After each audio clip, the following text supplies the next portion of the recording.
The Duke and Duchess of Sussex stepped down from full-time royal duties in 2020, and now live in California.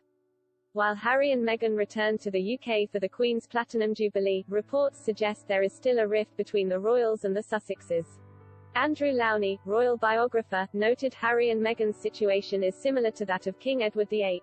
The former king married Wallis Simpson, an American who had divorced her first husband and was seeking a divorce from her second, which caused a constitutional crisis. When it became apparent he could not marry Wallis and remain on the throne, Edward abdicated the throne and was created Duke of Windsor. Mr. Lowney said of Edward, in 1936, he withdrew from royal duties to live abroad, but he never quite reconciled himself to his loss of status, and the ensuing years were to be marked by a series of disputes with his family. Writing in the New York Post, Mr. Lowney said, the first dispute was over security, which Buckingham Palace felt the Duke of Windsor should pay for himself. Despite the squabbling, he ultimately enjoyed police protection until his death, a privilege only accorded to the Sussexes when in Britain. The second was over finances.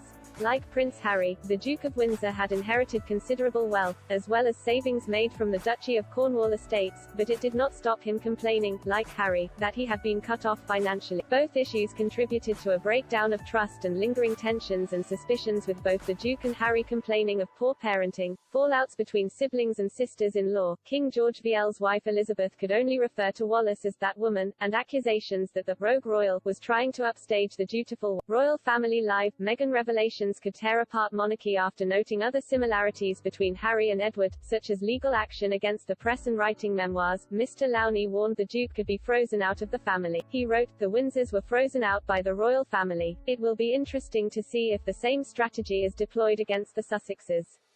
Princess Eugenie involved in efforts to manage Harry and Meghan Brexit Live, rejoiners cut down for ignoring blindingly obvious Raducanu allays Wimbledon injury fears ahead of centre court date. It comes after reports held Harry is invited to a joint birthday celebration for both Prince William, who turned 40 on June 21, and Kate Middleton, who turned 40 in January. Royal expert Neil Sean told the Daily Express, according to a very good source, Catherine, the Duchess of Cambridge, is very keen for Harry to be invited. Although no mention of Meghan, I noted in the quote I was told.